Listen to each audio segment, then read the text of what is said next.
it as a talking point to address a very prominent symptom that you could often see, and this approach is very good at addressing anxiety. We'll talk very generally about anxiety and try to dial it down gradually to the specific person who will, in some ways, be representative of a lot of what anxiety looks like, and in some ways will be pretty unique and pretty specific to her individual case. So to start, just anxiety in general, and how I would look at that, is that it's a contraction against expansion. So it's the forces of stop against the forces of go. Very simple. On the amoeba level, or the snail pulling into its shell for protection or expanding out to get the nutrients, it's really that basic, and yet there's a lot of complexity and a lot of variety and a lot of intricacies. And so there's layering in all of this. But at the root, and I'm going to apologize in advance for the amount of repetition that will occur during this presentation, but I'm going to let it be kind of repetitious, because even though the theme comes up over and over again, you'll notice there's a little slightly different perspective or angle taken on it every time it comes through. And also because in therapy, we really rely on the whole theme of repetition creating mastery to create a new habit, a replacement habit for the chronic and automatic habit, the forces of stop. The chief way that a person will regulate their feeling or try to cope with or handle or manage feeling. So stop versus go is oftentimes, it's just one way to handle feeling that a person can't tolerate. Let's say there's other ways. I'm going to give just a little list of other ways to handle feeling that can't be tolerated. People can deaden feeling, which can be done not just through stopping, but from refusing to, feel anything because they just sort of deflate or collapse, or deadening through alcohol or drinking, or deadening through distraction, letting attention go somewhere else. Or another way to handle feeling is not by so much resisting it at all, as just by over-mobilizing.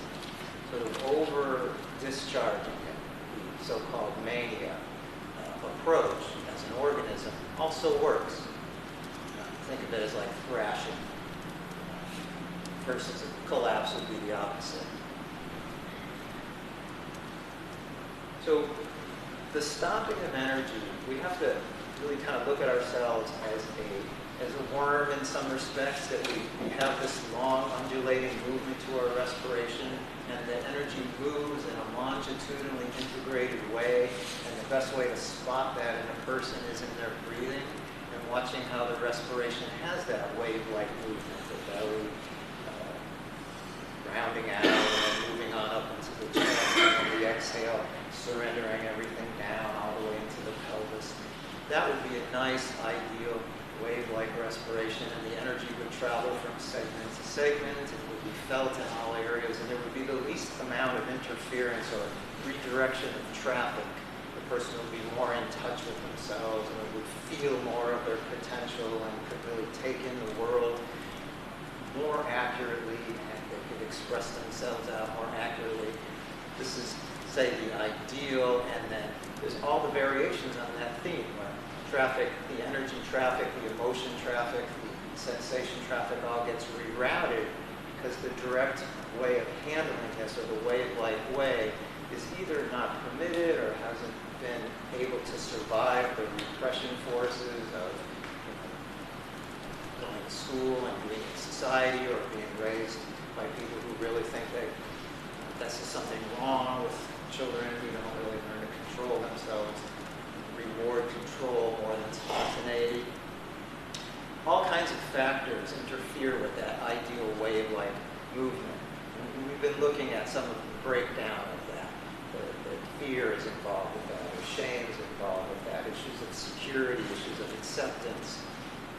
And if that energy is going to move, it has to have an environment of support and responsiveness, and if it's not there, then it's going to be all kind of redirected.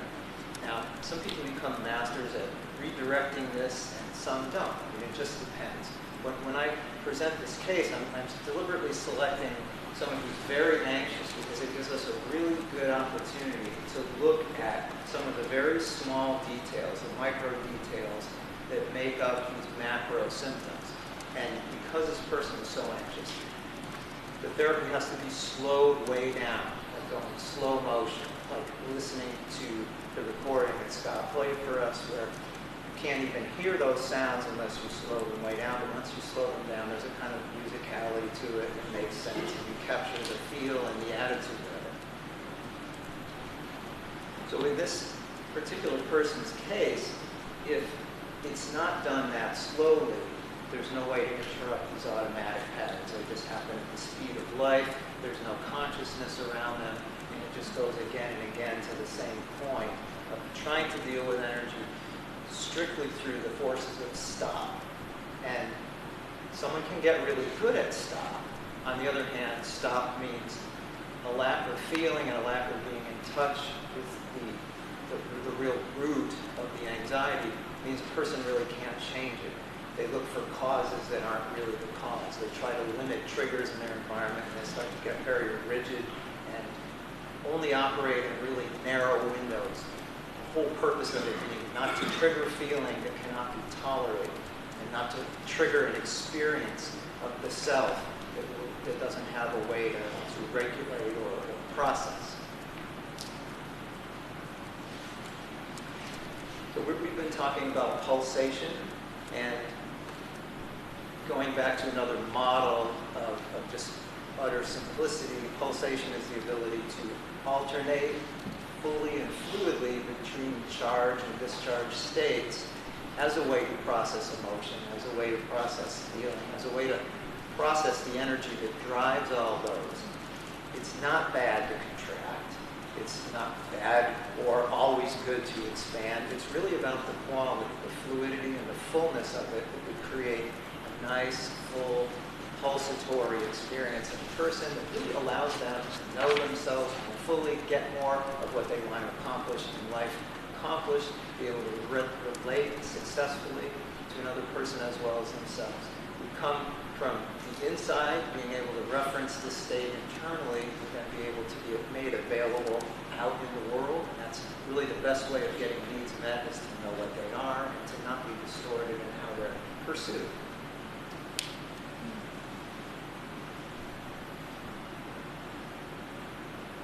Okay, so we're making this very kind of compressed day, and we're going to have to do some of that compressing here too. But we can kind of get to some of the questions that come up on this in the last part after we finish. So tensions and fear and guarding against feeling are what blocks this full, fluid movement of energy. And we're looking at, why does that happen in this person? What is the history around that? What is both the biological and the psychological and the sociological conditions that support that? It's in all those three dimensions, as well as it's in how a person thinks and feels and acts. So that's the 3D version of human experience. As I said earlier, cognitive behavioral therapy is greatly enhanced by having a way to really bring out the emotion in a more rooted way, in a more organic way, and not just try to change things by changing our thoughts, and not just try to change things by changing our behavior, but change this sort of real energetic processing behavior, starting mostly with breathing. But as you'll see, you can't always go right to the core of the situation. You can't just have someone who's super anxious just start breathing. So I want you to track with me how, even just to get to that point, in this person's case, we've got to kind of back in from the outside and build a little bit of awareness first, and a little bit of sense and respect for and compassion for why there is this symptom or these symptoms or this problem in the first place, and how to use that awareness to give a little sense of mastery, control, and softening of the cage that that person is in, and then how to just test very carefully. In this case, it's remarkably and strikingly like sensitive, the degrees that one has to go, that in someone else's therapy would seem very slow, but in the case of a highly sensitive person, this is not actually slow. This is actually the pace that it has to go.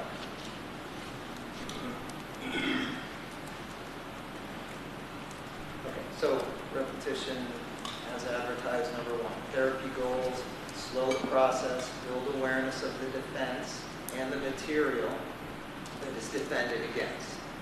Interrupt the automatic, habitual reactions, build a replacement thought, feeling, and action package a person can live more fully with. Build a little structure around that in terms of skill set, build some tolerance around that in terms of the tissue's ability to actually tolerate a higher level of excitation. And understanding. Most of all, help the person understand their process. I have to try and understand it a little ahead of them and then help them understand it and co-create a mutual understanding of how this process works. It's very specific to this individual. And also just how to use the go system a little more, how to trust it if the foot comes off the brake and this vehicle of their life is going to move forward, how to actually navigate that way, and that's going to violate a lot of the rules that they live by in terms of what does that mean to show emotion, how does that make them look to others, how good are they at doing it, how uncomfortable are they at doing it, what's the history around that. And as you'll see, not all cases are alike even in terms of that. I feel like this case I'm about to show you, I chose not to go very deeply into this person's history, not to really pursue a psychological approach to that.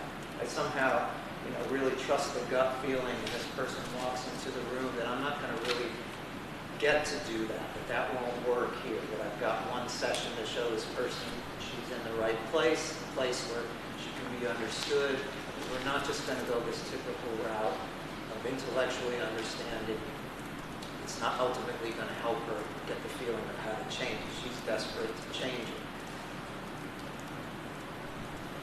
And it's just very obvious from the outset that there's such a biological component, such a temperament component, that I feel like it's going to be an easy get just to say to this person, okay, you've been this way, you've always been this way, your mother's this way, your sister's this way, your other sister's this way, you're this way. We don't have to analyze that too deeply. We want to just work with, this is you kind of came into the world this way and you're not sure how to really work with it. And that is another layer of extra demand that gets put on a sensitive, highly excitable nervous system. It does need all that room for the energy to move. There has to be an outlet.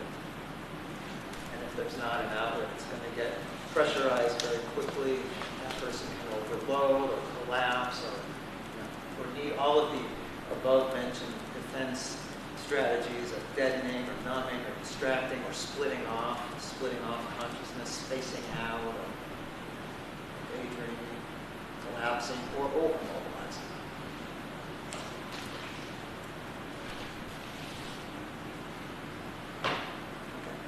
So this client is a woman in her mid-40s, happens to be very successful professionally, but has totally frozen up by the time I meet her with anxiety symptoms.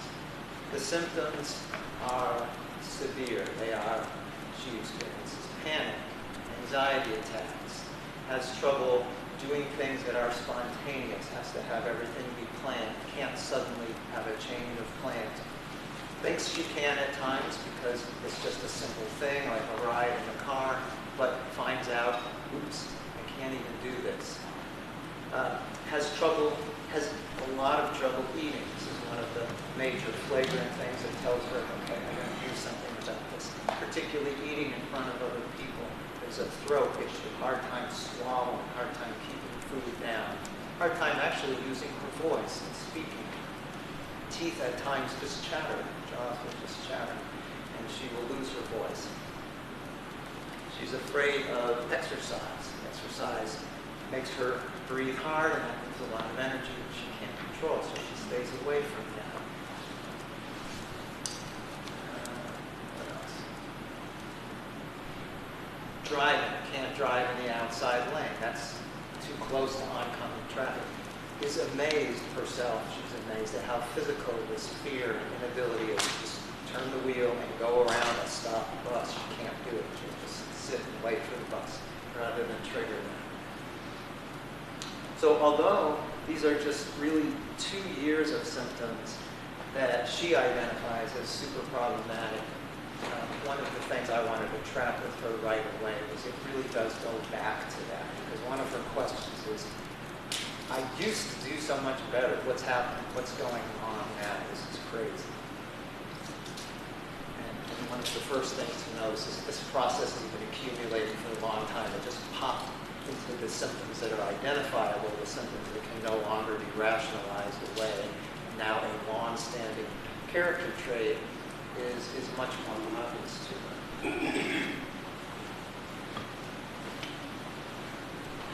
Okay, something else just to be included in terms of symptoms is obsessive loops of apprehension around the potential emergence of symptoms. So this is a vicious loop that this person gets into. Having had a lot of symptoms, she's now afraid of having symptoms, so that's an extra threat. And the apprehension, as you'll see in a couple of examples in the therapy, are identified as anxiety escalators. Okay. Let's see if I'm leaving anything out. I think you get the idea. Anxiety is basically throws her up, and now she's really ready for some help. Has put it off for a long time. And she's very committed to doing something about it. Now, one thing I noticed in her descriptions is that she's very dismissive of the difficulties she's having, very self-critical, and doesn't really have a lot of patience or compassion for these difficulties. They shouldn't be a big deal. It shouldn't be a big deal to ride in a car. It shouldn't be a big deal to swallow food. It shouldn't be a big deal to, take a trip without planning it way in advance. But these things, and this is one of our first points of understanding how it all works, is these things actually escalate her anxiety. That these things are actually at the core of her anxieties. This tendency for self-criticism. And this is a fairly universal thing I've noticed across many cases. Someone does not respect that the reasons they're having difficulty are not because the task is so hard, but because they're having trouble in their relationship to themselves. So that self-criticism is actually one of the things I want to keep nailing gently, positively framed. She gives herself a really hard time. She's driving in the car, she's feeling anxiety, it was a spontaneous trip, and she's anxious and she thinks, this is a really bad time for this. It's not a good time for feeling anxious. And then the next thing is all the critical thoughts. I can't even ride in the car, And then the awfulizing of how a life is going to be going forward, because I can't even do this little thing or that little thing. I can't even eat in front of people.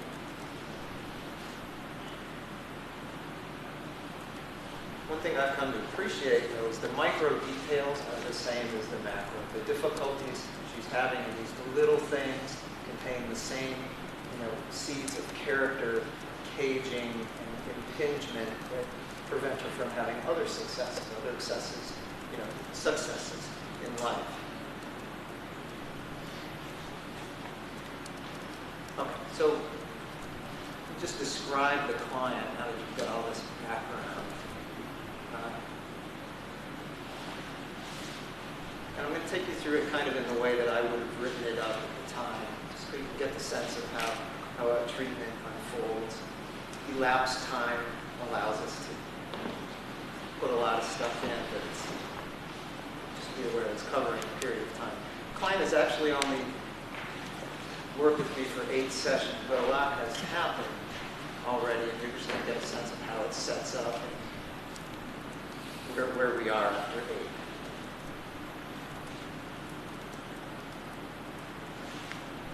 Okay, so initially what is striking me is how out of touch she is with the stressors that cause the anxiety. So that's dangerous right there.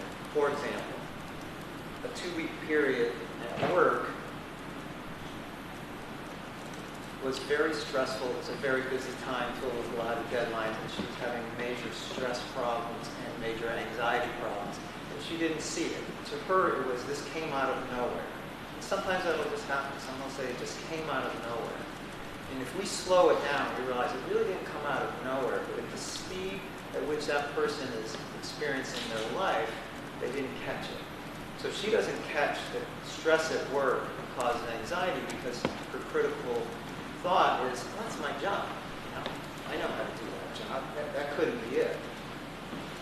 But I think one of the problems she was also having, she felt like she was going crazy, losing her mind.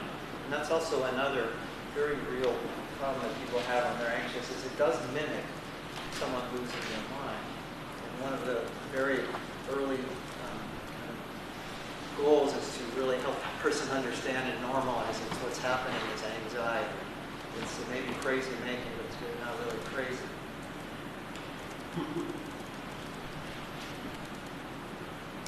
So, pervasively self-critical thoughts are present with symptoms of anxiety as well as despair, and these escalate the symptoms. That was one of my very first goals, is to make sure that that wasn't addressed, so she could be conscious of that.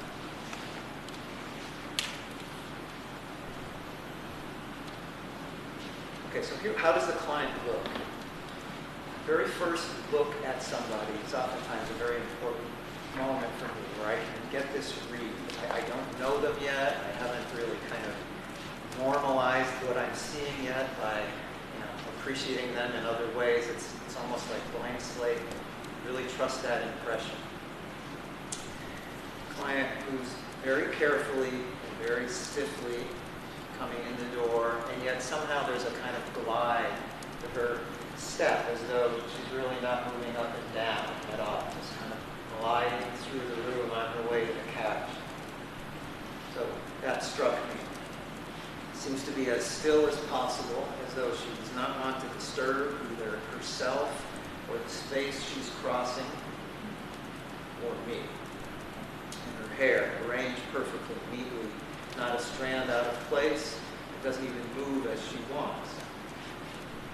She sits still and proper. Her hands are bunched tight into each other. Reminds me exactly of a seatbelt clasp, and looks very uncomfortable. Face is serious and grim, worried. It's exceedingly polite and still, but at the same time, and there's two layers of it. There's a kind of lifelessness to it on the surface, and grayness. And yet, and it's slack, but under the surface, there's this tension, this underlying tension, and a little quiver in there. It's kind of an interesting layer. It's like the energy can be pulled out, but it can't be pulled out all the way. It's just kind of pulled back a little bit. So most of that tension is around the mouth and jaw, which she has jaw pain and tooth grinding at night. And the stillness, again, persistently, it has this manner of wanting to avoid disturbing herself. I feel like she doesn't want to disturb me either. She's trying to be really nice. And then there's the tension underneath it, which kind of belies all that stillness. Okay. So here's my energetic impression. There's a lot of energy bound up, very little outlet for it to move and get relief. A lot of energy that she doesn't trust or understand. Her voice is quiet, hushed, using very little movement of her mouth, very little openness in her throat. It's a choked and restrained voice. She's swallowing most of the sound of her words. I can understand her, but it's like only the minimal amount of sound is permitted through that very kind of restrained opening. There's minimal room in the channel of her mouth and throat. She's very attentive, engaged, cooperative, highly motivated to change. So, first needs, session 1. All that, I'm just going to start in session 1. But I think if you get the gist of how it would work, then you don't have to cover lots and lots of sessions. And it's going to be repetitive again. This is how I prefer prefer to deliver it. I thought of having this literary masterpiece where there was no repetition and I never used the same word twice. And I thought, I'd just be so synthetic. It wouldn't be authentic. I'd be like one of those poser guys we were talking about. Okay. So we try to address together this biological, psychological, social context in which she was attempting to live, in which she came from, looking at the anxiety just briefly in her mom and her sisters and her dad, and to help her gain a basic understanding of it, as well as therapy, what that was going to be about, and how we could agree to go about it. I wanted to make sure we were going to agree how we were going to go about it, be on the same page. The whole situation. And I was going to also establish with her, we would slowly, gradually put into practice a better understanding of not only what she'd been dealing with, but what kinds of things we could build in. Because we always need, the energy always needs an outlet. We can't just stop being anxious. We have to do something else instead. And that was clear. We got to build it in. And I could tell right at the start, and this is, I found this very important in session 1, is to try to extrapolate a little bit about how that client lives is going to affect the therapy when the therapy gets difficult, and how that person is probably going to want to run or dismiss or collapse or attack or any of that. I want to inoculate her right at the beginning that, we were going to make a point at seeing the success in what we did, because every session we were going to build in some incremental way. And it would be so tempting for her to judge herself as failing. I knew anxiety coming up would feel like a failure to her.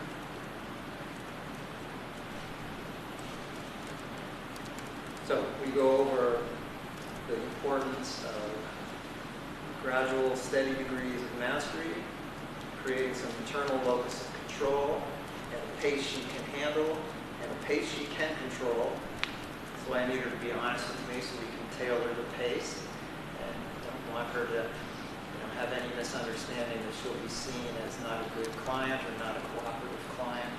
That is part of getting inside where she lives. And also don't want her to be overwhelmed by moving too fast. So I want to kind of help her understand that one of the reasons that things fail is because people think it's about time I did this, now I got to go fast, I got to address all this stuff, and boom, it's too big of a step. So the plan, so we're going to find what her edge is. Just the edge of her comfort zone. We're going to stretch it just a little bit. Expand the pulsatory degree just a little bit. I don't use that word with her. Just sharing it with you. And then we're going to return safely to a secure state. Process what happened. And we're going to repeat this by the needed degrees to build confidence. We might repeat the same thing 2 or 3 times just to show that it's not something that she can't handle. So we agree we're on the same page with that.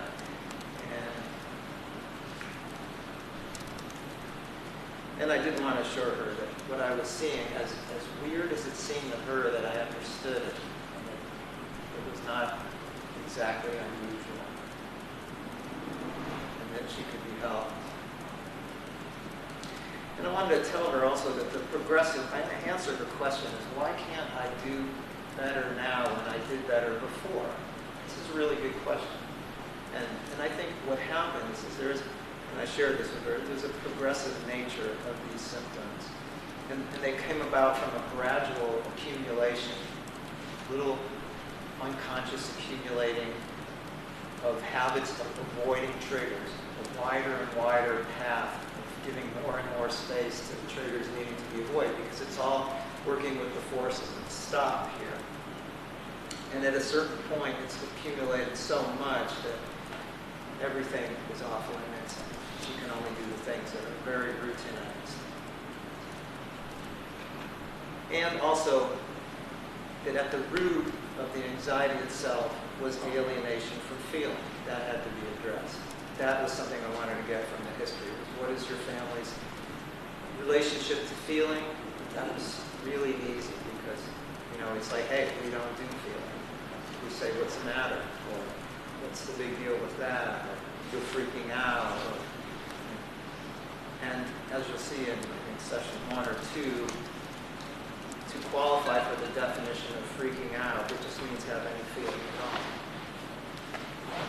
So it's a bad combination. Someone with bad temperament and those kinds of attitudes towards emotion.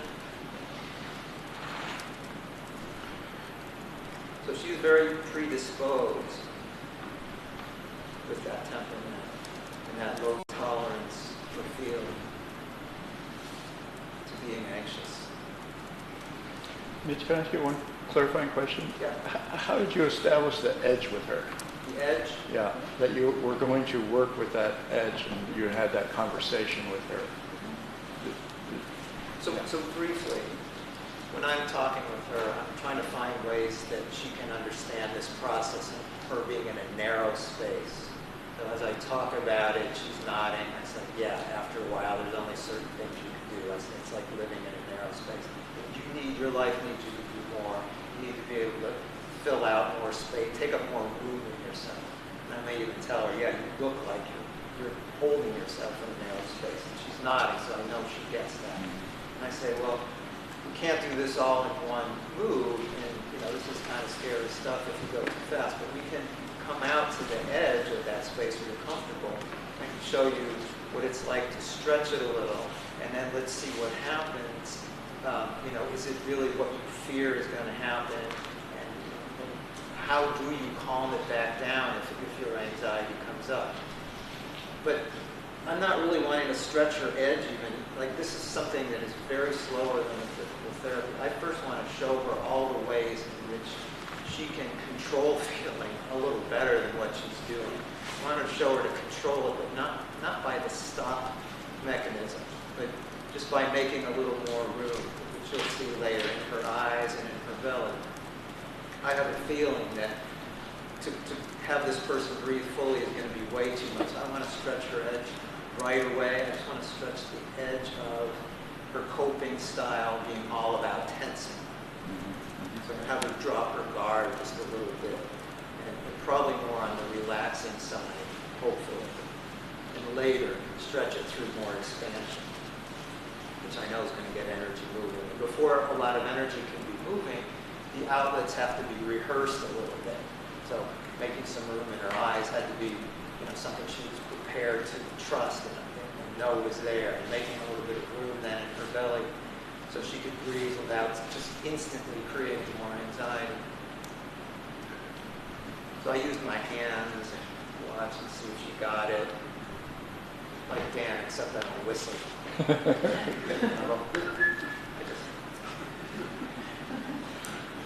I'll master that someday.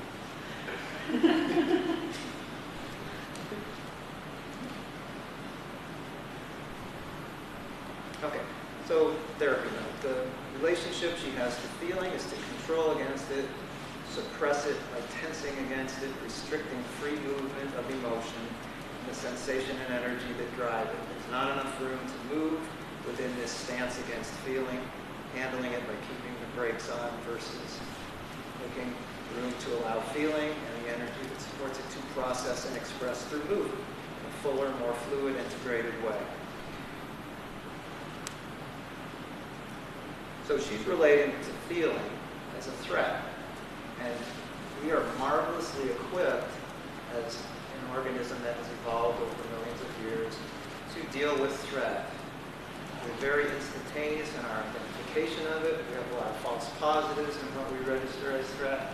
And we are really good at getting away quickly. We're much better at getting away, in fact, like the snail that can pull very quickly into its shell, much quicker than it can then expand back out. That takes a longer process. That takes knowing it's safe.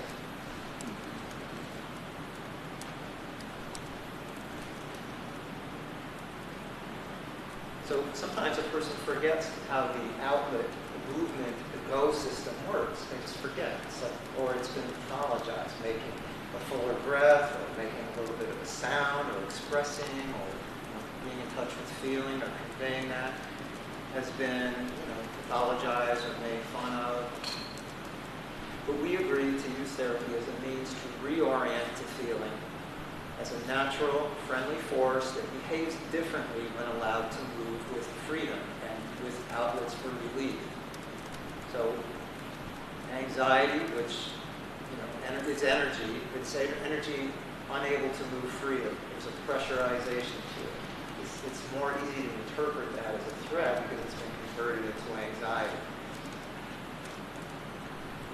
Okay, so again and again we agree, going slowly despite her high expectations, so the process can have a chance to work without overwhelming her, and we're constantly looking for what is the manageability of these degrees.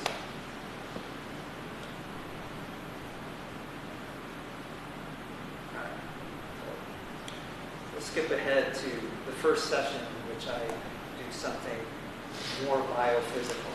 Now, in talking, some people will say talk therapy doesn't work with the energy, or it's not working with the body, or any of these things, but the way we come at this is that talking that really connects with feeling is working with energy, is working with the whole biosystem, it's working with attunement, the eyes, the tone, the nonverbal.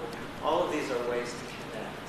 No one wants to let their guard down and expand the range of their feeling if there's not something to connect with. And sometimes it's our words are conveying a lot of energy that's behind those words. Words can also be really out of touch with feeling, in which case, okay, it's just talk. So, biophysical exploration begins with just addressing everything I've just said as regards to her eyes. Just having her feel into her eyes, giving her just a little bit of a kind of a background of what happens in the eyes, and asking her if she's ever had the experience of feeling emotion. I want her to be prepared for what we're about to do, because I don't know what's going to happen. I have a feeling I got to go very carefully.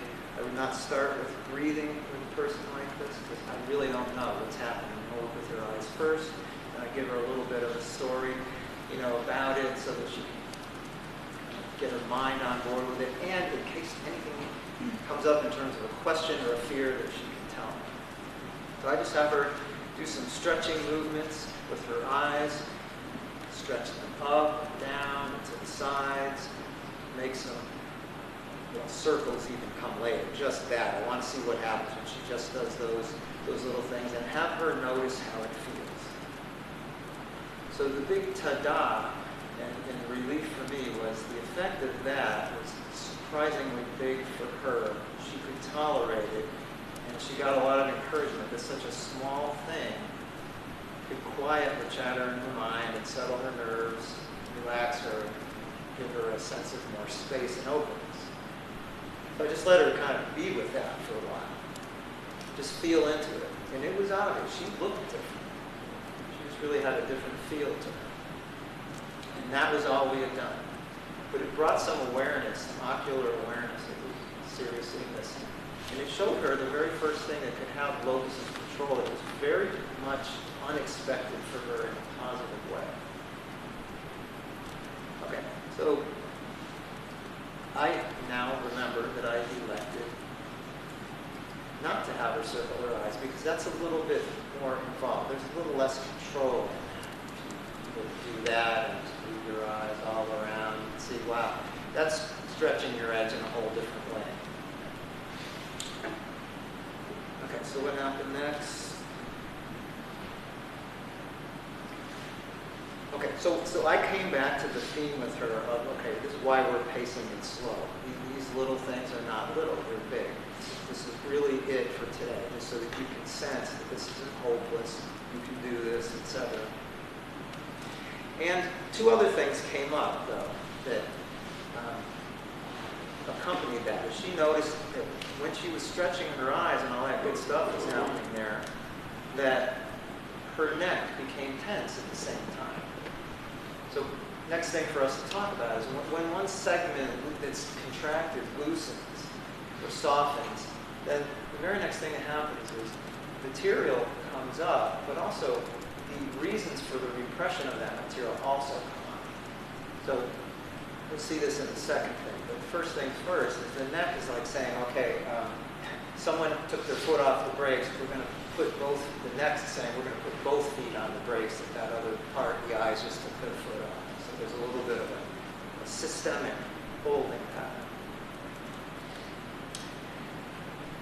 Then the session is winding down. I ask her to make eye contact with me, and after several moments of looking at me, her eyes well up, and I let her be in it for a moment, and I feel into it, and it feels like a mix of emotions. It feels like appreciation, a little sadness, maybe a little fear, curiosity, but never assume. I ask her what she was experiencing then, and she says, I have to be able to do this without freaking out.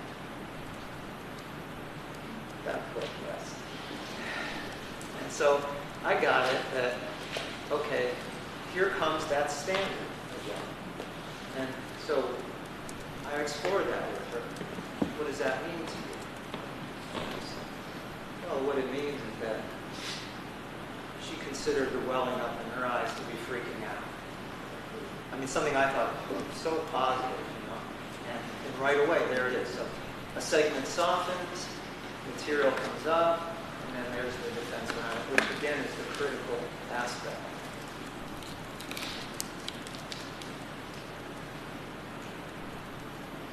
So she had thoroughly rationalized this central factor in her anxiety. This is like a self-attack.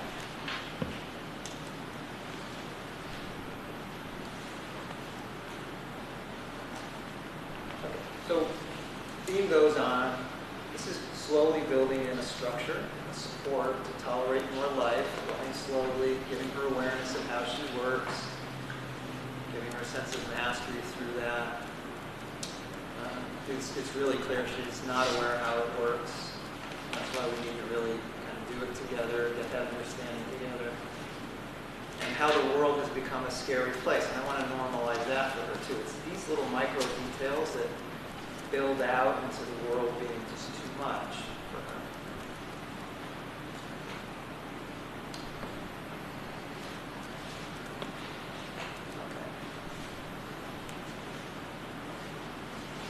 So several sessions are about tracking her anxiety that she has during the week, and then coming in therapy and seeing if she can identify the triggers and tracking down how she resolved it. So she's already playing with this out in her life. This is something she's really willing to do. She stretches her eyes every day, and it kind of helps. And she's amazed. She's amazed because she's never seen her anxiety actually reverse. Once it's had an onset, it's always gone, kind of full bloom. And then her go-to thing is Xanax. She has Xanax on an as-needed basis. So this is a really big deal to her. She's also a little disappointed that anxiety comes up, so we have to keep positioning that we expect it's going to come up. We're not deliberately trying to trigger it, but it can come up. So here's what we add to that. She can stretch her eyes. I also show her how to discharge a little energy in her ocular segment by squeezing them and opening them. And by squeezing some balls, I'll get a little more released out to the perimeter from her contraction. And then I have her also just close her eyes and look at the colors and shapes behind her eyelids. It's something that's happening. It's a soft thing. It's an in-the-moment thing. It's a thing to do with the ocular segment that is not thinking. It's more calming. It's more soothing. Some people have been soothing themselves throughout this afternoon, so you know what I'm saying. And this encourages her because it directly shifts her experience towards lessening anxiety, calming her mind, and it's the first natural thing that's ever helped her, and she likes that. So she tried it in this ride in the car that she had been anxious in, and actually helped her there. So we're establishing some control and some mechanisms once the energy gets moving to handle it a little differently. And I tell her in advance that we're going to be doing some breathing. So it's the final kind of point of progress is to move to a little bit of breathing so we can get this movement processing online a little bit for her. But I want to give her plenty of notice that it's coming.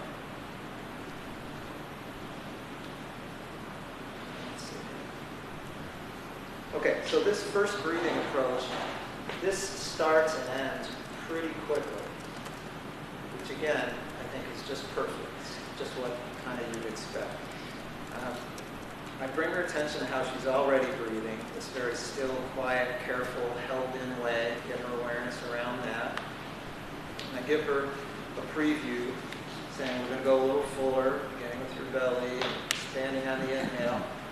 And after briefly trying a couple of breaths, I can tell she's having this stress. And I told her to tell me, and she didn't tell me, but fortunately I can see fluttering of eyelids or the tensing of the mouth. Okay, there's a little bit of trouble there, so I have her stop.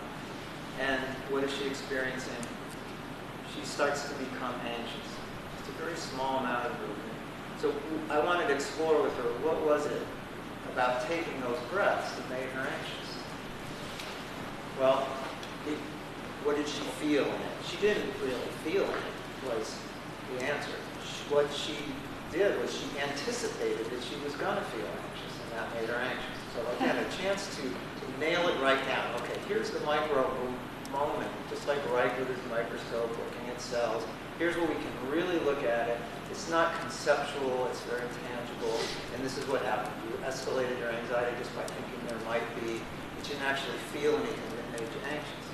So this kind of detailed work, I think, is good too, because it's showing her how to poke some holes in this cave that she's in.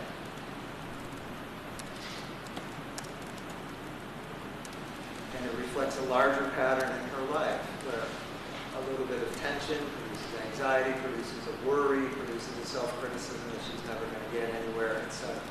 So we don't press the issue further. I don't go back and say, oh, come on, let's breathe a little more, nothing, it's not going to hurt you or anything like that. I just want to have it be, this is the success. We're going to call it good for today. It came towards the end of the session, and it's a good place to call it good.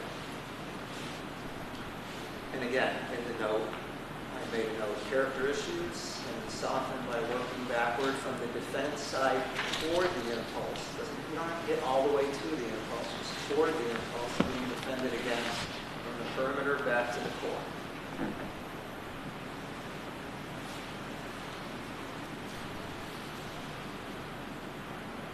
Okay, so here's another one. This is probably the last one we'll be able to do before we run out of time.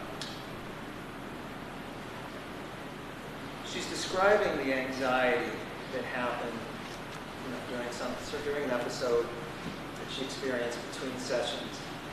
And when I asked her how she experienced it, just getting a little closer. It's working back from the defense closer to the experience, going from general to more specific. She replies, I don't know. I said, how does it feel? She says, I don't know. That's very interesting. Someone having a lot of anxiety, not really able to tell you how it feels. It can drive a lot of action without really being in touch with it. Panic, anxiety attacks, that is something she would know how it feels. She could describe that very much, but lower levels, not so much. So I asked her again to put attention on it. She was able to get some words around it. And eventually what she came up with, she was very pleased with this. She needed a little help with it. It feels like bursting. It feels like I'm bursting. So she was really happy with that. In retrospect, I wished I would have stopped there and called it good, but I didn't really know the extent to which her anxiety could so easily be triggered. I asked the next question. It brought her much more in contact with that. I said, what did I say? What was the sense you have for what was the feeling that you felt you were going to burst with? Which would have been a natural progression of question to ask in a lot of cases. But in her case, it put her too quickly in touch with whatever that was. And she got very anxious. So, as I mentioned, my goal all this time has been to slow down her very speedy, automatic process of tensing against feeling and kind of reacting. And then here I had accidentally asked her one too many questions about this, with just too much specificity. So then she's very anxious and really upset because she'd been having a good time with her anxiety lately. And this seemed like a big setback. Her hand went to her purse where the Xanax was, and she said, should I take it? And I said, well, you could, but we could also practice some of the stuff we've been learning here. Are you willing to do that?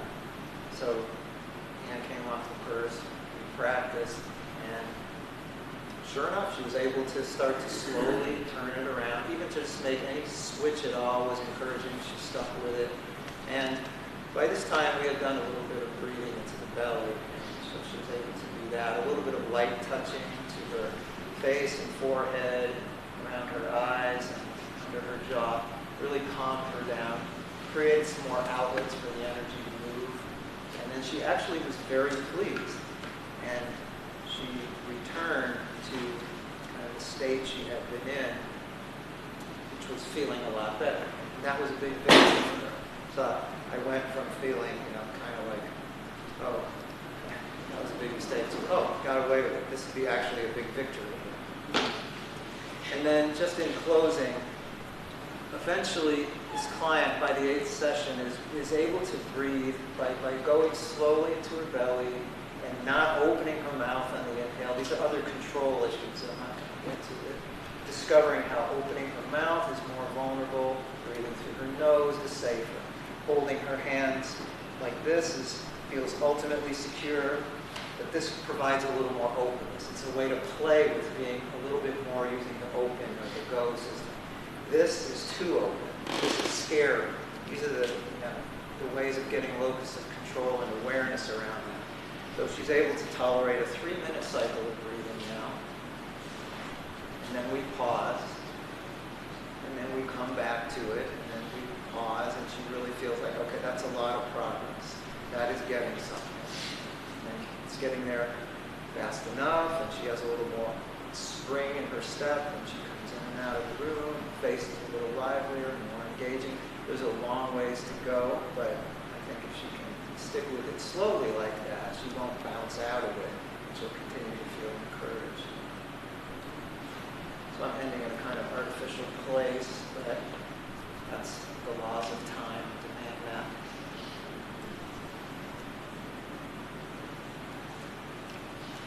That was great. Thank you.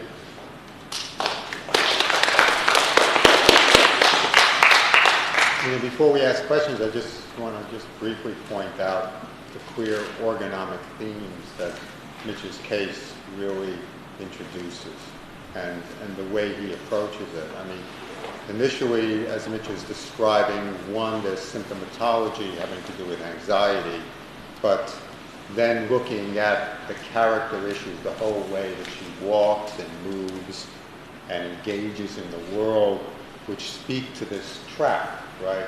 Speak to this prison, speak to this cage, that biophysically, meaning or somatically, she is living.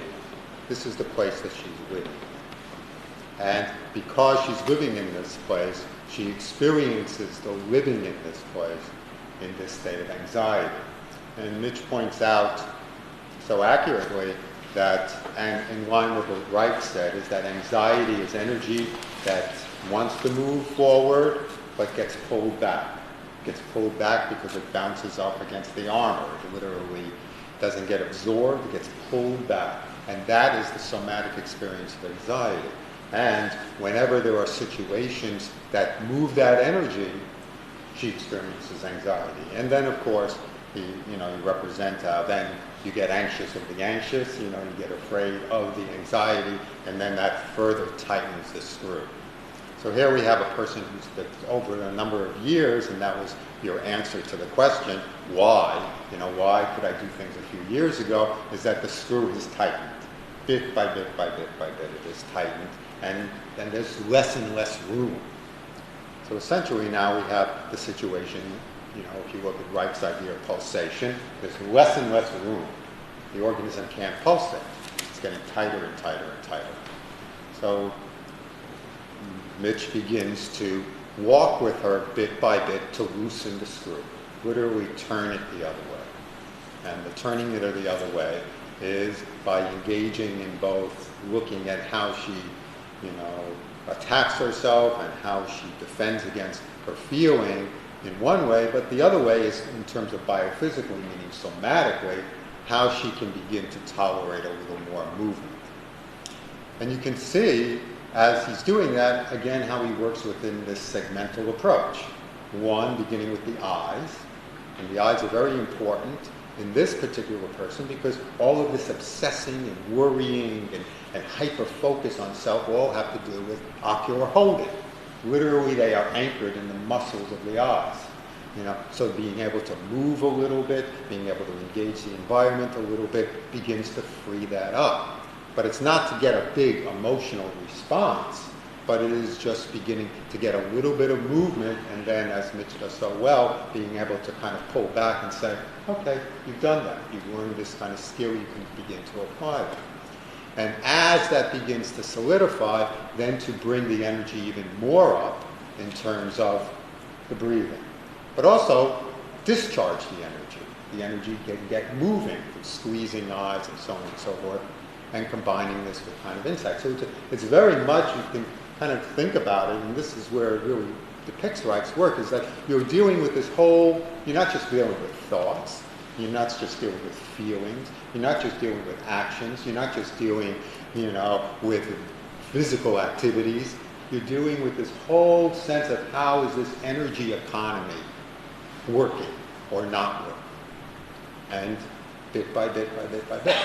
And isn't it very interesting, too, that when, in that last thing where you supposedly made this one step too much forward, but it ended up with a really good step, it was just even asking the question engaged even more energy that her organism could handle in imagining what her feeling was, and that led to anxiety. So you can see that it's, anxiety can get generated by thoughts, by imagining into, even not even consciously imagining, but just an invitation to that potential answer. And then it's tolerating that anxiety and discharging that energy. And then there's a lot, one of the things that if you don't know Mitch, many of you don't, is that Mitch really works very well with building in little success points. There's a lot of very little success points in there. I've accomplished this, I've learned this, I've mastered this, and so there's less fear. I think it's highly representative of a really good organomic, Reichian, bioenergetic, whatever you want to call it, contemporary approach. Yeah, well, this case really demands it. In other cases, like some of you might be thinking, well, this wasn't what my therapy was like at all. And that's the variety of ways. I mean, someone else would not need to break it down into, okay, don't breathe into your mouth, just breathe into your nose. Someone else would be ready on day one. Just take an inhale through the mouth and an exhale through the mouth. They'd be ready to process a lot more movement that way. They wouldn't have to build in the kind of structure and support. They could just have a different start point. But their energetic temperament might also be very differently configured.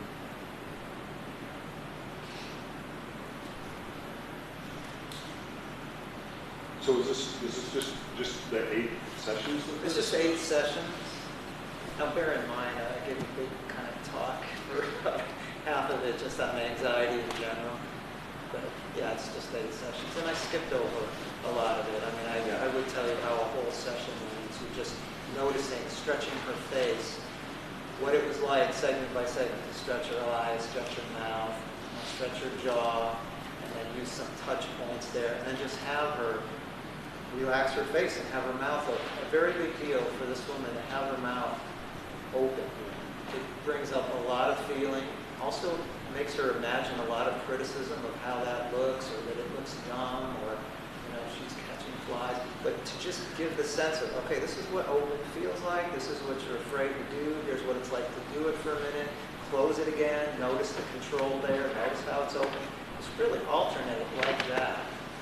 And so there's a lot of time went into that. Then adding in circling the eyes, which is a whole advanced degree of letting go and noticing that after doing that, then we need to kind of calm her down. But that each time she's able to stretch and experience that energetic movement, that we do two things. We say, look, these are friendly forces if you give it room, and as you tighten up, this is like she'd say, that's exactly the feeling that always led to an anxiety attack. Okay, now we know that's just pure feeling. That's just biological sensation. It's not necessarily have to be anxiety. So we're rocking back and forth on this stuff.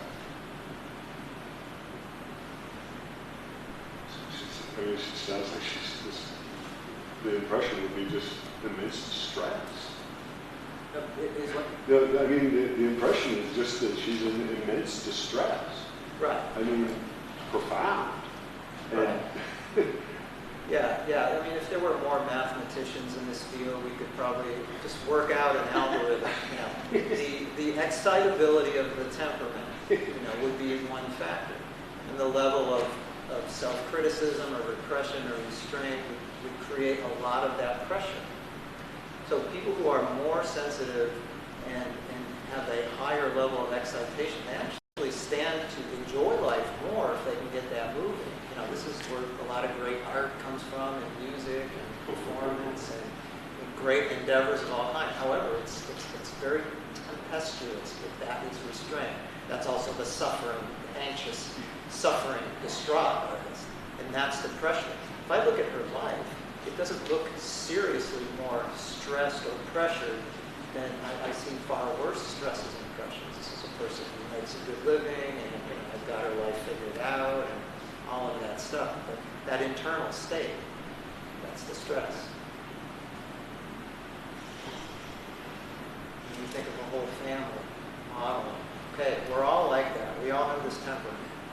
Let's just completely criminalize expressing feeling because it gets out of control. And the control gets out of control. Is the concept of pulsation, is that similar, the same thing as emotional resilience? Well, let's say that could be part of someone's pulsatory, range. Like you could disturb it, but it could return to a nice full fluid range. That would be a kind of resiliency. Like anybody can get knocked off their feet, but how quickly do you get back? There's plan A, be great, plan B is what happens after you lose your balance. To me, that's resiliency. I suppose that word could be used in different ways. What do you think?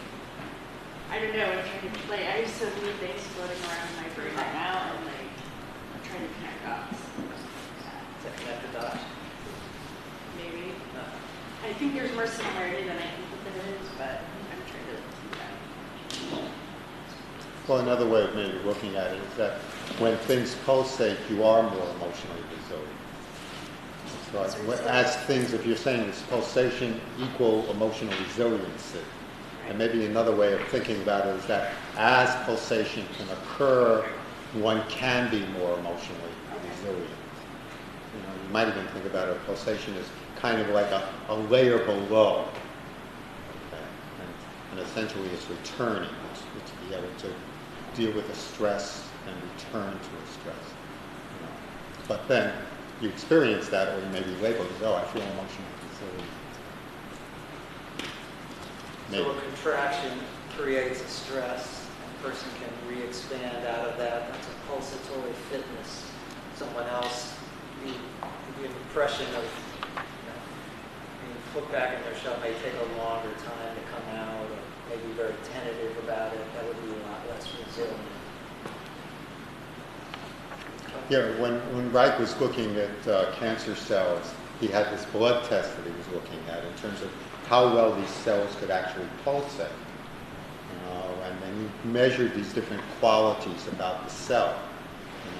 Could they handle a charge? Did they seem to be able to have this field that pulsated? And as they be more degraded, he would see these phenomena occur, that the charge would decrease, that it would the cell could disintegrate more quickly than a healthy cell. So the way he saw it is that this pulsation is really something that is at the basic bioenergetic core level. And so that's why framing it in terms of emotional, resilience is kind of a step. It's kind of like it's a higher step. Yeah. Okay.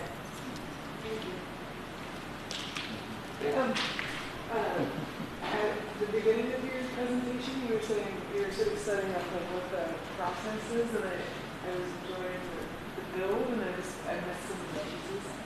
So you're saying like you slow the process, and then you build awareness, and then I missed stuff, and then you build a container. What's in that middle part? The middle part? Yeah. Okay, so slowing down the speed of the person's automatic processing builds awareness. And that allows someone to interrupt the habits and get some understanding of their experience. So wanting to interrupt these automatic processes and these constrictions and restraints and automatic contractions or rerouting of energy in ways that aren't really fully effective and build in both a structure and a support for that structure.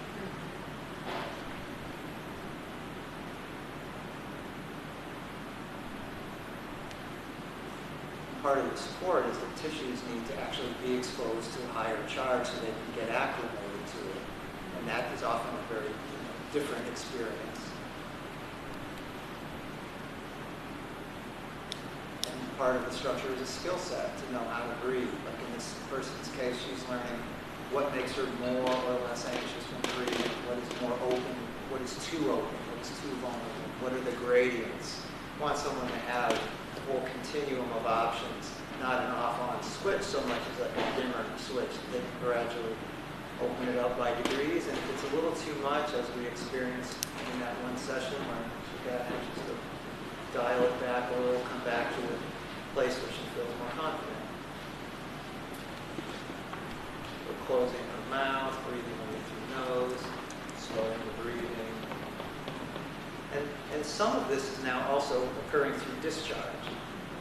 Exhaling through an open mouth is actually getting some discharge, squeezing balls up, squeezing her eyes, had her shake a pillow, which is a little bit bigger, more macro movement, not aggressively like I might have somebody else shake a pillow, just kind of spaghetti arms to get a feeling that she can loosen up. This case is like very visually obvious, but what I mean by first impressions is as you get to know the person and get drawn in, you can sometimes forget that that is all there. She's very engaging, very nice, very smart. You can forget to see all the stiffness. You're really trying to soften that up.